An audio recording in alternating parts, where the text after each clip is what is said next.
Welcome, everyone, to another episode of IT Visionaries. And today, a little bit different. We are going to play something that's already happened.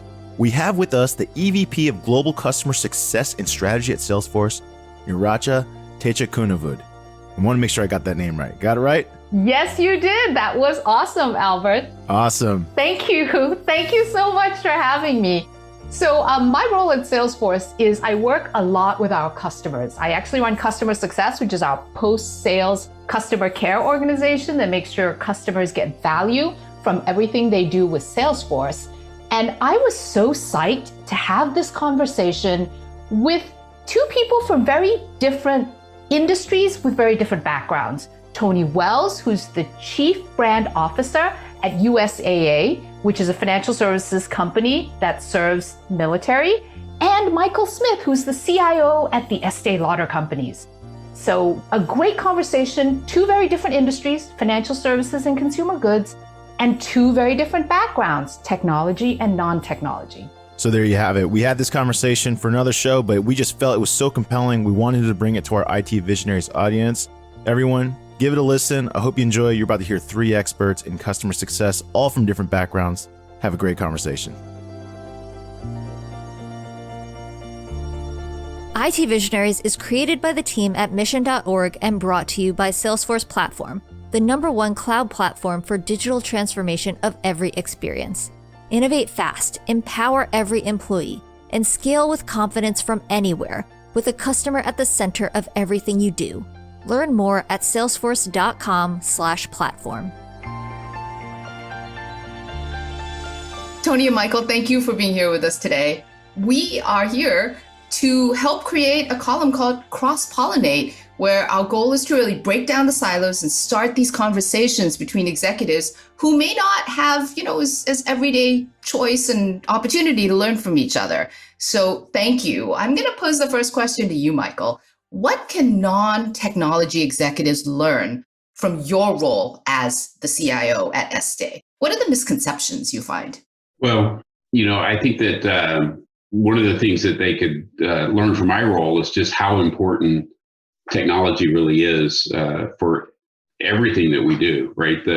The importance, and particularly with COVID, it has increased significantly the role of technology for both tech and non-tech companies, right? Whether and for consumers, both in a professional use case and a personal use case. And so accordingly, I would encourage non-technology executives to really think deeply about how technology might not just change and disrupt the industries that they work in or the firms in which they operate, but even just the small day-to-day responsibilities that their teams have. A lot of times we think about large industry disruption, but the role that a CIO and a technology organization can bring to the organization is just thinking about how do you optimize those day-to-day responsibilities? How do you challenge what you do day-to-day that creates something new? I love that. Now, Tony, you lead brand at USAA, so a huge, broad role. What about you? You are not from a technology function. How do you work with your colleagues in IT? And are you collaborating in all the ways possible, as the way Michael kind of laid out the role of technology in kind of our current world? Yeah, it's an interesting challenge that we all have. At USAA, one of our strategic imperatives is accelerating technology. We know that it can help bring our brand, which is an all digital financial services brand, to our 13 million members. My belief is that we need to demystify some of this a little bit. I really would like technology partners, and they do at USA, to help us bring it to kind of plain speak. There's been a lot of articles written around how the marketing or the brand function is controlling more and more of IT budget, but we know that the IT experts have the knowledge about how to implement this. So I think it's collaboration. I know in our cases, we have some joint agile teams that are working side by side because we're on a MarTech transformation. And I just like the idea of side by side versus, I think when I first started in the brand function, IT would go do something, roll out a new website, bring a new technology, and then there'd be this big unveiling and it'd be, here it is. And so I like the idea of side-by-side development and, knowing that technology is so important to brands now, and the speed at which the technology is changing really requires that deep collaboration. I love hearing about the collaboration, and it sounds like it is something that has developed over time as technology becomes more critical. And of course, you mentioned the MarTech transformation, Tony, which many of our customers are going through. So that's wonderful. Michael, 2 years ago, I understand you moved your IT team to this incredible state-of-the-art innovation hub in Long Island City. Unfortunately, we've had a rough 15 months or so. And so all the setup for that close in-person collaboration that you put together, how have you managed in pandemic times to preserve that collaborative spirit, even though everyone is working from home, from elsewhere, let's say? Yes, definitely threw us a curveball, but I can say from the start of the pandemic, we anchored ourselves in our ELC family values and made sure that we were guided by those values, and that meant first and foremost focusing on the health and well-being of our employees, as well as our consumers, our partners, communities, and so it's been over a year, I believe, for all of us that we began remote work, just taking all of these distancing measures. But it was important for us to maintain those close connections across the enterprise. And so we were fortunate that we had laid the technology foundation. We had the collaboration tools in place. And, really, as we made this flip for the first time ever at DLC, at least, it was the first time that we'd gone fully remote. And we turned exclusively to virtual meetings. We doubled down on the use of collaboration tools and training, the high touch training around that, so that people could continue to work together. In the days really leading up to that decision to go fully remote, our team, the IT team, conducted literally hundreds of high touch training sessions where we would meet with each brand or each region or each function and ensure that they could use the tools as effectively as possible. That included even within our own team. And so we've hosted thousands, I want to say it's over 3,000 large scale town halls and webinars. We've seen almost a 1,600% increase in use of video conferencing, and just tremendous effort to keep tens of thousands of employees connected. And we've also stepped up our concierge services, really making sure that we had a team in place and a process in place that as people went remote, that we could rapidly respond to any issue that they had from a work from home standpoint. So we fast tracked any issues through our support desk and to our technology support for anything that was work from home, so that we made this as smooth as possible for individuals. And we've continued to leverage those tools to make sure that we just stay connected with everyone that are. And in fact, we've seen our productivity rise. We are delivering, as you would think that with massive kind of new distribution facility startups or new manufacturing facility startups, that you couldn't do that remotely. But we found ways to do that and have continued to deliver.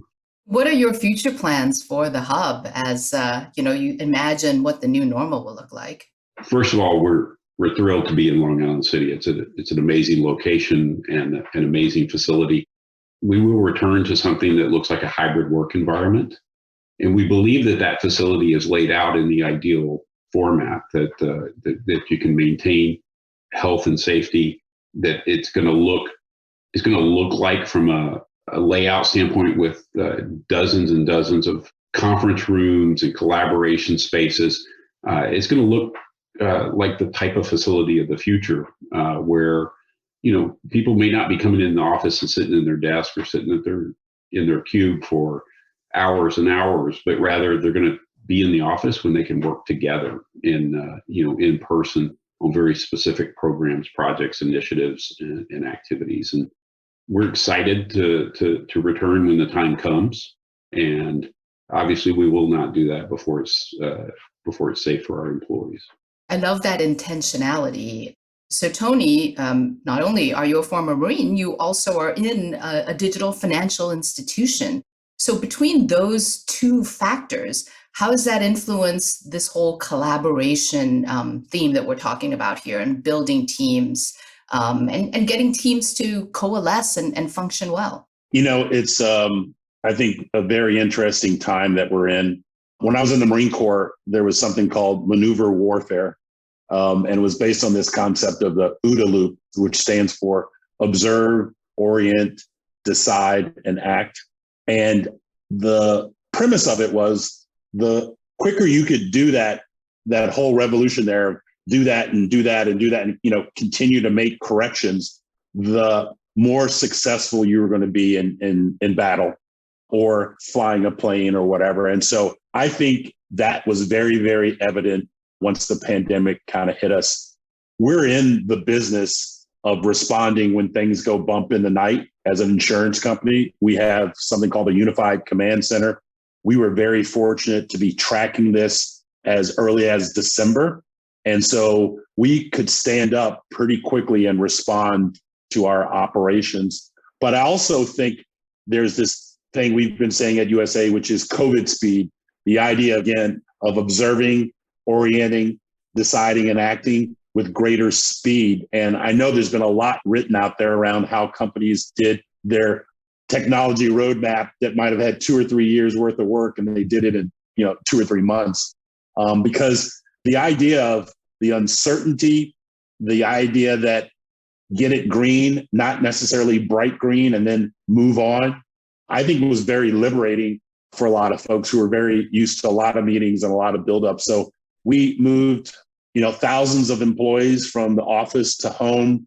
We did a brand new TV spot in literally 9 days, which we would have never have thought we could do, that showed empathy and what we could do to support our members in terms of empathy and in terms of special programs that we put in for COVID. So it was, I think, as concerned as we were during the time and the uncertainty and the fear, it was, from my perspective, from a management perspective, it was really quite liberating just to be able to move that fast. And nobody was debating and saying, well, let's call one more meeting, because we knew that we had to kind of move out. So I hope that we can keep some of that muscle memory in corporate America and at USAA, because I think ultimately the quicker you can respond to the marketplace, the better for your customers, or in our case, members, so that they know that you're responding to an ever-changing environment. No, that's wonderful. So let's pivot a little bit and talk about the relationship between IT and brand, especially nowadays when consumers really build their loyalty for a brand in large part based on the digital experience. In fact, we kind of had no choice except the digital experience for a little bit now. So how are you specifically in your different teams collaborating today that are different from, we talked a little bit about how collaboration has become better, but different from what you were doing, 5-10 years ago? Maybe Michael, I'll start with you, and then Tony, we can go to you.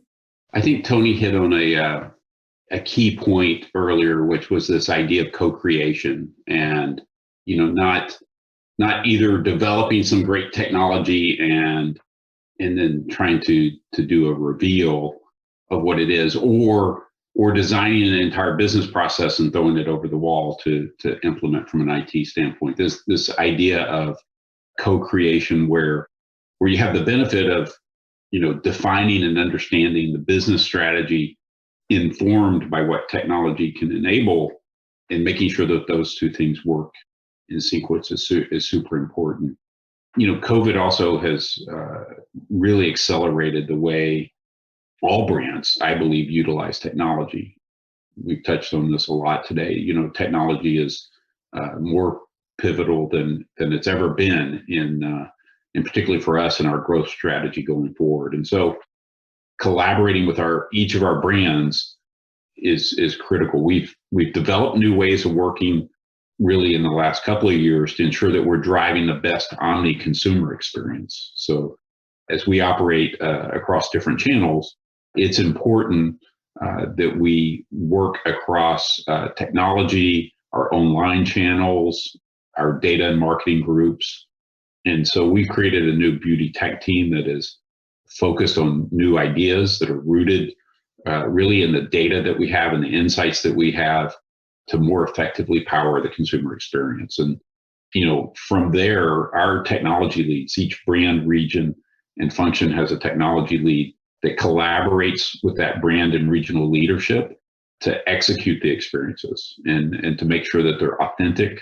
and that they're unique to each of the brands and that it's aligned to what is really going to be their desired consumer experience. And, this model that's really been put into place over the last couple of years and accelerated with COVID have provided us an opportunity to really create a highly personalized consumer experience across really all channels that are mobile, that are digital, that are even in store, which is going to be especially important in today's world where over this past year, we're physical testing and trying on products. Our industry is a very high touch industry, and that ability to do physical testing or trying on has not been available to our consumers. And so it's been particularly important to leverage digital for us to maintain that luxury, high touch experience in this new digital world. And so it's, again, technology and digital is at the center of the majority of our consumer experiences now. And that wasn't the case 5, 6, 7 years ago. And it's a change that, quite frankly, is not going to go away. This shift then, absolutely requires that the technology teams, IT, and the brands are completely in step and completely co-creating the way that Tony alluded to earlier. Well, as a beauty consumer and fan, I actually have appreciated the shift to digital over the last year and all the kind of innovations that have come along there in that whole beauty space. So, Tony, what about you in terms of your collaboration with IT and how it's changed from 5-10 years ago? Yeah, I think it's been a pretty radical change. And I'll give you a couple of examples. One, I think chief brand officers, chief marketing officers are now being approached directly by a lot of technology applications, providers, vendors. And if you've ever seen that map, there's like more than 8,000 technology opportunities to come to a brand or to a marketing function now. And so it's very, very complicated. We need to develop, I think, use cases that suggest that the technology will work. The idea that IT and the brand function are collaborating on a sandbox where they can go test and learn and pilot to look at something. And I think this whole MarTech space, ComTech, compliance tech, reg tech, everybody's got a tech, is now setting it up so that you can do a point solution versus having to bring in some big monolithic kind of one size fits all, and you can plug and play. And I really think that is dramatically changed the space for the good. And so our technology team is partnering with us. We do a monthly review of everything that's happening in the technology space with myself and the IT leader. And then our CEO is doing it on every 60-day pace where he wants to know the details. And it's actually going all the way up to the board in some cases where we have 21 efforts that we're trying to modernize our business. So there's a lot more interest from the boardroom on down on how things are happening. And again, I think the idea that the chief brand officer in our case is looking at the business case for installing the new technology, the OpEx and CapEx implications and the managing of those budgets and engaging directly with technology providers. I would suppose that maybe, Michael, that you could do that as a negative because everybody's calling the chief brand officer, the chief marketing officer, say, hey, I have a great technology solution for you. And, we're giving our IT partners more help along the way. But I actually think it's a great win-win. And the speed at which this is moving is just, I was talking to a executive the other day that was a former chief marketing officer and had retired. And he was basically saying, if you retired as a CMO 5 years ago, coming into the business now, you would have a huge learning curve because of how quickly things are moving. No, that's a great point. We are in my team working on some a mini transformation, and I meet with our, we call our IT business technology, and I meet with them twice a week. So it's that important, and that co-creation is amazing. Yeah, it is. Tony, you mentioned about that being a negative of vendors. Yeah, I don't view it as a negative, but that all comes down to that relationship between your technology organization and technology leader and the chief brand officer or chief marketing officer. And when that kind of shared vision of what you're trying to accomplish is in place, and you're able to kind of feed and keep both parties on the same page and locked step in alignment, it's a powerful combination. And so I think it's very positive that we're getting different components, not traditionally non-technology related or non-digital roles, into much more digitally savvy and technology savvy. It's a tremendous step forward. Thank you both. I wanted to shift a little bit to your people, like the people side of the business. We talked a little bit about how we're trying to maintain team collaboration in a remote work environment. And I'll pose this first one to you, Michael. I understand that your leader, Fabrizio Freda, has established a reverse mentoring program at Estee Lauder Companies where younger employees coach older employees on the issues that matter and the way, the next generation works. Like, I think that's fascinating. What are the biggest lessons you've learned from this intergenerational mentorship program? The reverse mentorship program is it's incredible. It's a fantastic way for us to develop leaders with technology leaders, really, with business acumen and a much deeper understanding of the consumers that we serve. It's really an important opportunity for our leaders across the organization to learn from that younger generation. And that's obviously a core demographic of our consumers. This program, it allows us to see inside the minds of our consumers, primarily millennials and Gen Z. That enables us to think more strategically about how our technology meets our business needs. The most powerful innovation is always about meeting unmet needs and understanding. The most innovative companies understand what consumers need, sometimes even before they do. And certainly the beauty consumer today is moving fast. She expects us to keep pace and even to lead back to that point of sometimes identifying unmet needs that we're not even aware of. And programs like the Reverse Mentorship Program, that lets us get a jump start on this and helps us stay connected with our consumer and better understand what our consumers value so that we can build the solutions that simplify and enhance their lives. Tony, I love this, your perspective on this as well. Gen Z employees, digital natives pretty much entering the workforce have such different expectations for a brand and its values than the older generations who've been in the workplace for a little bit longer. How do you manage that, get the voice of the digital natives in, and reconcile these different philosophies and perspectives about brand and employees and how everything meshes together? Yeah, I think there are a couple ways where this is all intersecting. And I think it's really around this DEI conversation that's been very prominent since the murder of George Floyd. It's caused, I think, corporate America to kind of go look in the mirror around whether they were inclusive, whether employees felt like they belonged. At the end of the day, everybody just wants to feel like they can live up to their full potential and that they're heard. And so for us, we've just, I think, doubled down on rejuvenating our DEI efforts. And that, of course, includes, intergenerational, sexual orientation, age, race, location, just everything. And we're measuring that. And we know that at the end of the day, that there's going to be a war for talent. And COVID redefined talent acquisition, in my opinion, in the last year, because the idea that you have to reside in an office, that you have to be in a certain city, that you have to work a certain time, a lot of that has gone out the window.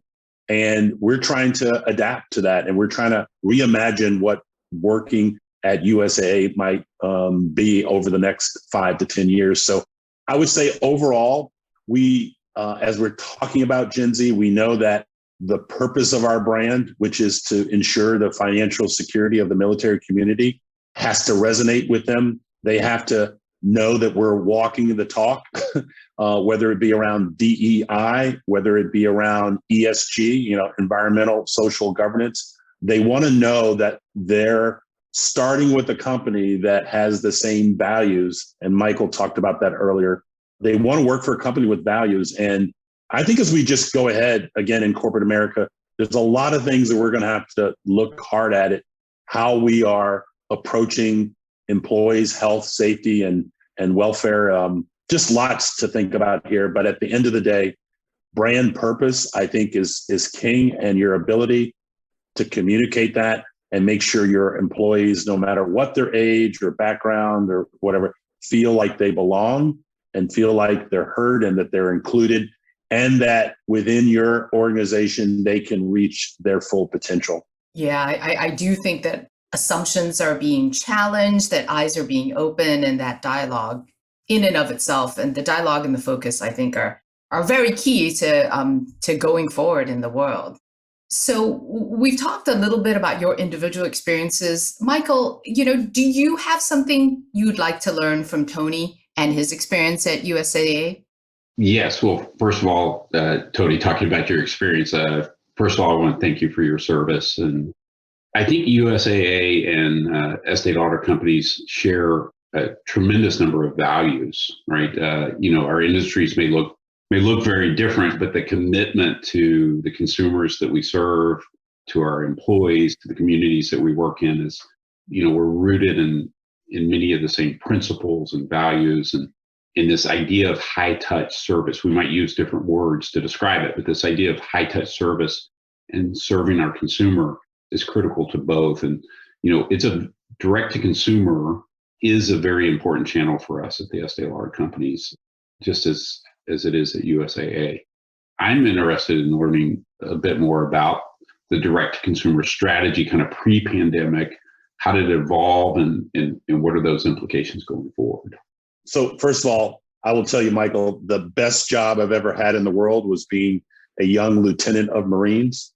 Just unbelievable responsibility, but just the idea of working as one team for a common goal and good is you always are trying to capture that in a job that you might have. So it was the best job I've ever had. So it was easy to do in many respects in terms of mindset and morale, but lots of folks go out every day and serve our country. And so they also deserve that recognition and credit. Relative to kind of the consumer or member experience, I would say we're just, I think, very, very focused on trying to build and service the community in a way that's mindful of not only their values, but just their lives. They're very, very different lives. And so whether it was the establishment of kind of the first 800 number that we did, or a remote deposit capture, which allows you to take a picture of a check and send it in, or our digital claim experience now that allows you to take a picture of your car where you may have had a fender bender and do the claim. We are trying to be mindful that a military member who's currently serving just is strapped for time. They're often deployed somewhere around the world. Their spouse is trying to keep the fort going and keep the family activity going. And so we're building that with that focus and mindset. And I think it's allowed us to be extremely successful over the last 99 years because it was established for the military, by the military. And I think to your point you made earlier, as long as you approach it with the idea of reducing pain, reducing challenges that a customer has, or meeting a customer or member need, staying really, really laser focused on that, I think will always allow a brand to be successful.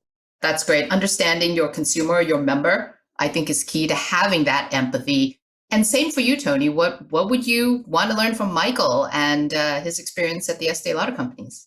Well, it's funny. I would imagine cosmetics is a very, very personal purchase. Like it's personal, whether it be the type of skin you have or your race, skin tone, just features that you want to accent as a consumer. So I'd love to know, Michael, how you and Estée are personalizing the digital experience, trying to bring humanity and empathy to it, because when you go digital, it's sometimes hard to demonstrate empathy, to humanize the brand. And so maybe you can tell me a little bit about how you're going about that.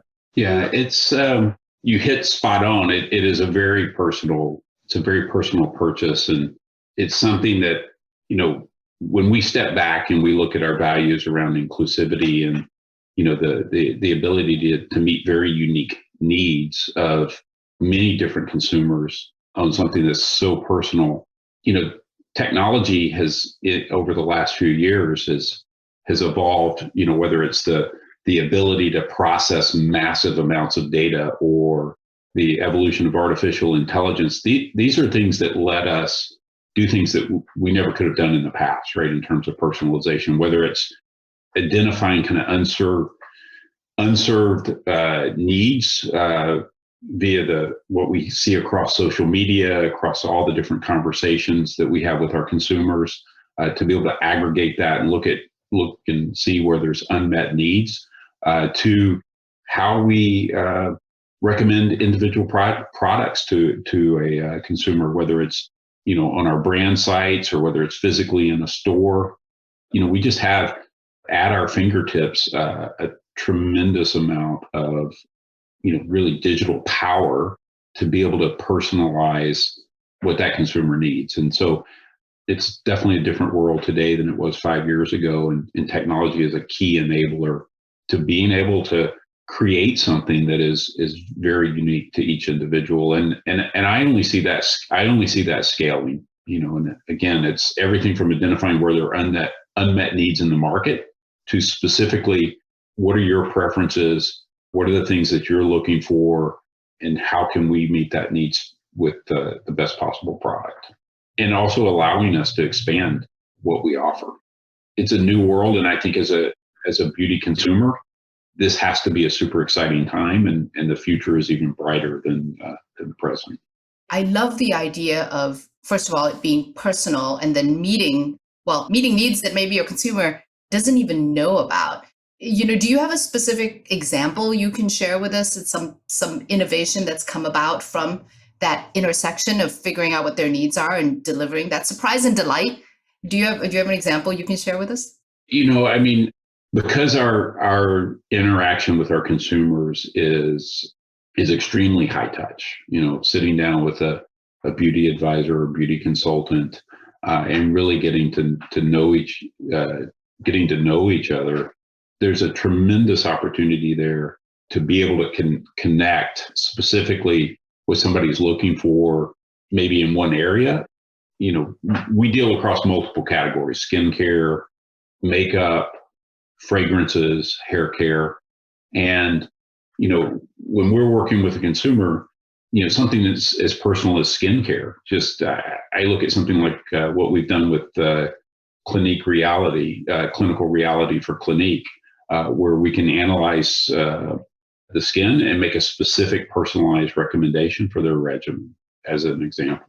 And that's something that we can put real science behind and continue to learn from that. The more that we work with that, the more that we learn and the more precise that we are.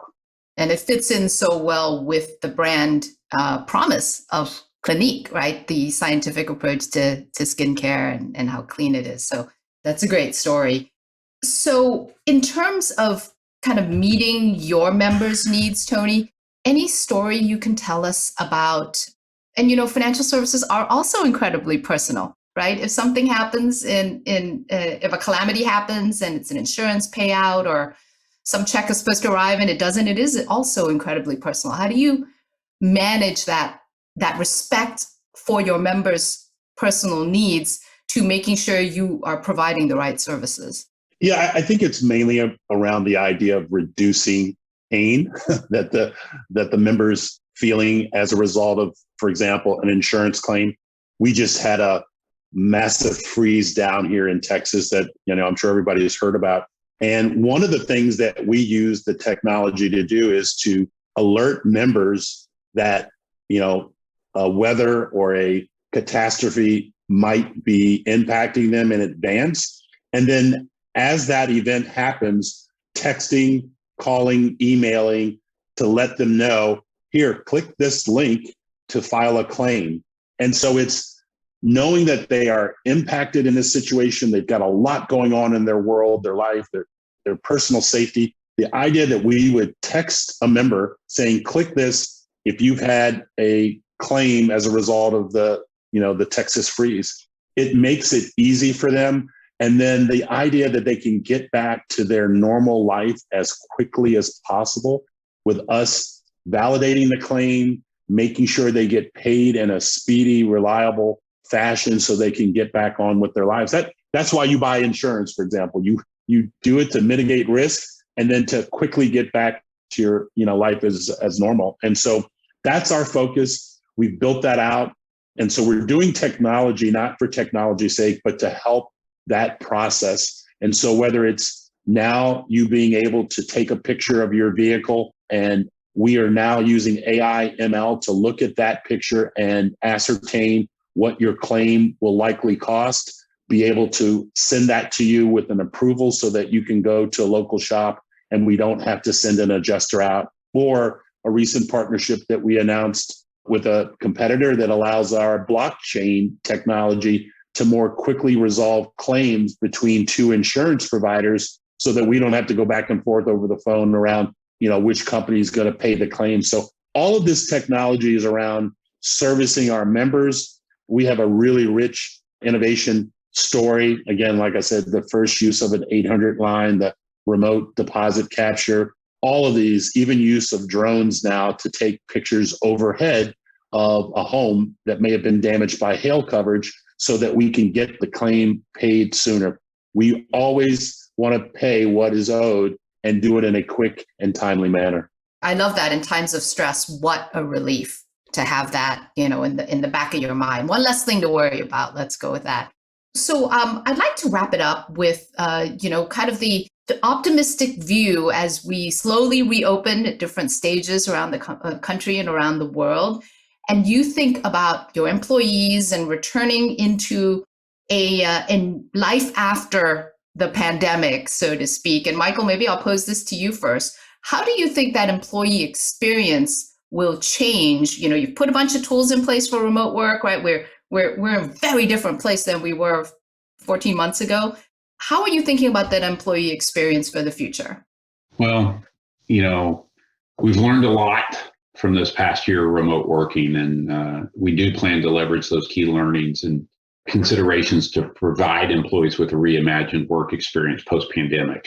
The goal is obviously enabling higher productivity, greater flexibility, and still delivering, extraordinary business results across this organization. So, technology is a key pillar in driving this forward.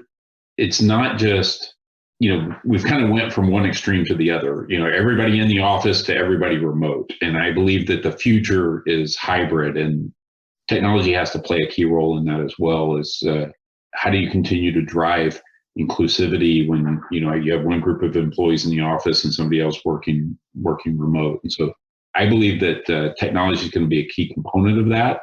We're working on a much more clear and evolved framework that's going to allow us to enable the employee experience, both in the office and at home, in a way that our employees can be the most collaborative, and that we continue to amplify the company culture that we believe is a competitive advantage for us, that builds that connection and community. So Tony, same question for you. How do you see the employee experience after this pandemic? What changes are there? Well, I think it's much of what Michael said there. There's going to be folks for us that have to be in the office. That's still, they're going to have to show up. There'll be folks that'll be hybrid that will spend anywhere from 2 to 5 days in the office. And then there'll be employees that can be fully remote. And I think we're trying to make sure that we get what that looks like confirmed. We know that it'll be a rapidly changing environment. We know that we'll be open to more employees maybe not having to be at the home office and being at one of our many hubs that we have around the country. We also are worried about the culture, because now for us, our idea of coming together in a single common location and driving events, driving everything from new employee orientation to military holidays and Army Navy game, all these things that we do that are play a part of our culture. How do we keep those when some of our team members are remote? So there'll be a lot of focus on this. I think we're going to have to continue to adapt and learn. Technology will play a role for collaboration tools, whether it be Zoom or Slack or Mural or whatever. And so people learning how to best use those. And then I would say finally, and again, Michael said this, so I'm repeating a little bit of what he said, this idea of you can belong and still feel included, whether you're in the office, in the meeting room, or on a Zoom. And I think it's going to, like I said, accelerate this idea of talent being a differentiator, because it's going to open up a whole new world to folks that live maybe on the other side of the country that may have never considered working for USA, who may have admired our brand or wanted to work here, but they live in Montana or New York City and didn't necessarily want to relocate their family. So I think I'm leaving this pandemic, or at least this phase of it, with an extreme amount of optimism around how our people have endured and been resilient, but knowing that there's still a lot of journey ahead that's going to require us to stay engaged with our employees, realize that they've gone through a lot and a lot of them are exhausted, and how do we stay engaged to keep our hand on the pulse of that. But extremely optimistic about how employees have responded and the road ahead. And, we're going to stay very focused on the mission. Well, thank you. Thank you, Tony. And thank you, Michael. What a great conversation. We ranged from agility, UDA, so which I wrote that down, Tony, to co-creation and kind of that shared vision between IT and the brand, to really going back to values and belonging and how we preserve that in a hybrid world. So thank you so much for joining us today. Really appreciate the conversation. Thank you, Neeracha. Thank you. IT Visionaries is created by the team at mission.org and brought to you by the Salesforce platform, the #1 cloud platform for digital transformation of every experience. Build connected experiences, empower every employee, and deliver continuous innovation with the customer at the center of everything you do. Learn more at salesforce.com/platform.